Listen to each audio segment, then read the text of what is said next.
ব্যারাকপুর সিংহ জুয়েলার্সে ডাকাতি ও খুনের ঘটনায় রায় নিয়ে ব্যারাকপুরে সাংবাদিক সম্মেলন নগরপালের। নিশিদিন ডায়াগনস্টিক সেন্টার, এ কমপ্লিট ডায়াগনস্টিক সলিউশন। আমাদের ঠিকানা 144/1 সেন্ট্রাল রোড, আনন্দপুরি, ব্যারাকপুর, কলকাতা 122। আমাদের যোগাযোগ 9875338719। ব্যারাকপুর ওল্ড ক্যালকাটা রোডে অবস্থিত সিংহ জুয়েলার্স নামের একটি সোনার দোকানে ডাকাতি ও স্বর্ণ ব্যবসায়ী নীলরতন সিংহের ছেলে নীলাদ্রি সিংহকে গুলি করে খুনের ঘটনায় গ্রেপ্তার 5 জনকে যাবজ্জীবন কারাদণ্ডের নির্দেশ দিয়েছেন বুধবার ব্যারাকপুর আদালতের বিচারক অয়ন কুমার ব্যানার্জি। সে রায় পুনর্বিবেচনার জন্য কলকাতা হাইকোর্টের দ্বারস্থ হওয়া হবে বলে ব্যারাকপুর পুলিশ কমিশনারেটের পক্ষ থেকে শুক্রবার সাংবাদিক সম্মেলন করে জানালেন ব্যারাকপুর পুলিশ কমিশনারেটের নগরপাল অলোক রাজরিয়া।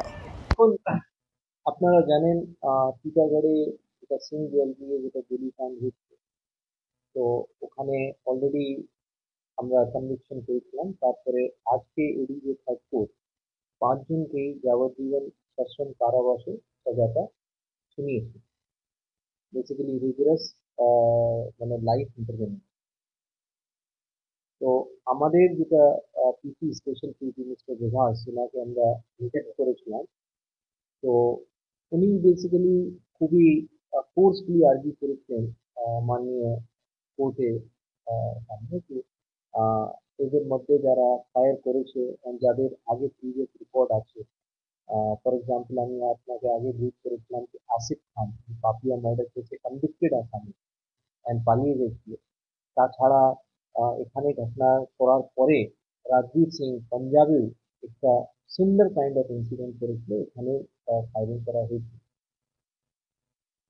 উত্তম যে যার গুলিতে ছেলেটি মারা যায়, তো এদেরকে যে আছে মিনিমাম আমরা চেয়েছিলাম যে এটা ক্যাপিটাল পানিশমেন্ট থেকে সাজাটা হোক। তো যাই হোক, আজকে মাননীয় ন্যায়াধীশ নিজে বুঝলেন হিসাবে এই সাজাটা শুনিয়েছেন। বাট আমরা ওনার জাজমেন্টটা পড়ার পরে পিপি সাহেবের সঙ্গে আমাদের মিস্টার প্রভাস চ্যাটার্জি ওনার সঙ্গে আলোচনা করে আমরা এর ক্যাপিটাল পানিশমেন্টের জন্য উচ্চ আদালতে আবেদন আমরা করব। এটা আমরা স্টাডি করার পরে আমরা করব। হ্যাঁ, ইয়েস, হাইকোর্টে জানাবো। এটা স্টাডি করার পরে ডেফিনেটলি আমরা করবো। এটা ফ্যামিলি মেম্বার যারা আছে তাদেরকেও আমি আশ্বস্ত করতে চাইছি যে অলরেডি আমরা আমাদের ইনভেস্টিগেশন হোক, প্রসিকিউশন হোক, এখানে যথাযথ আমরা চেষ্টা করেছি। স্টেট গভর্নমেন্ট এর জন্য স্পেশাল পিসি নিযুক্ত করেছিল। তবু যে কনভিকশন হওয়ার পরেও ওনার আমি আপনাদের মাধ্যমে শুনেছি যে ওনার মনে একটা দুঃখ আছে।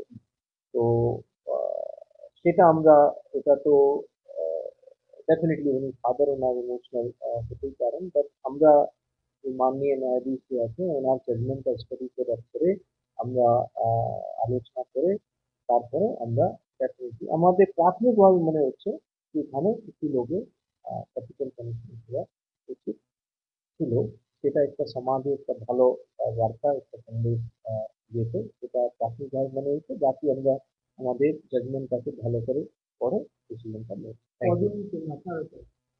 না, সেটা আমি বললাম বিশেষভাবে আমি অলরেডি যাদের প্রিভিয়াস রেকর্ড আছে, যারা এই ধরনের ক্রাইমের সঙ্গে বরাবরই যুক্ত আছে, যাদের ওপেনলি ফায়ার করেছে, এখানেই করেছে, তারপরে করেছে। তো সেটা আমাদের আর্গুমেন্টই ছিল, আপনারা ফলো করেছেন, কোর্টে আমাদের আর্গুমেন্টই ছিল। বাট সামহাও ন্যায়াধীশ ওনার বিজনে সেটা অ্যাকসেপ্ট করেননি, যাবজ্জীবন কারাবাস দিয়েছে। তো আমরা উচ্চ আদালতে ওনার জাজমেন্টটা পড়ার পরে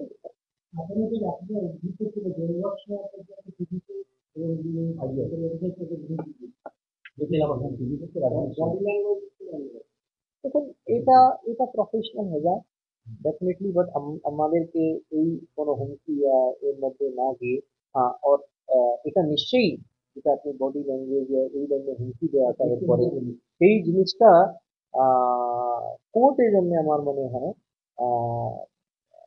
আমার ব্যক্তিগত মনে হয় যে যখন আমরা হাইকোর্টে আবেদন করব তখন এই তথ্যটাই আমরা ওনার সামনে ওনার সামনে আনবো। ইয়েস, জেলে নয়। দেখুন ব্যাপার, আমি যেটা বলতে চাইছি, অনলি যে তথ্যটা যেটা আপনারা বলছেন প্রথমে আমি যাচাই করবো কি ঘটনা হয়েছে। সেই যাচাই করার পরে আমাদের একটা পদ্ধতিগত ব্যাপার আছে, সেটা প্রপার রেকর্ডিং করার পরে জাজমেন্টে আলোচনা করে দেখে ভালো করে স্টাডি করার পরে তারপর আমরা হাইকোর্টকে যেটা আছে আবেদন করবো, তার মধ্যে এই তথ্যটা যতটা সম্ভব হবে ততটা আমরা আনবো। Thank you.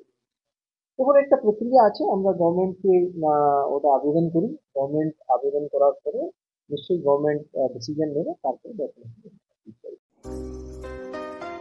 সাধ্যের মধ্যে স্বপ্নের ফ্ল্যাট খুঁজছেন? লাবণ্য গ্রুপের পক্ষ থেকে ব্যারাকপুর হরিসভা মন্দিরের নিকটে সোনাঝুরি আবাসন। থাকছে lift, top floor, set, 0% GST। এছাড়াও থাকছে ব্যাংক লোনের সুব্যবস্থা। ফ্ল্যাট বুকিং চলছে। আমাদের যোগাযোগ 7278 200 456।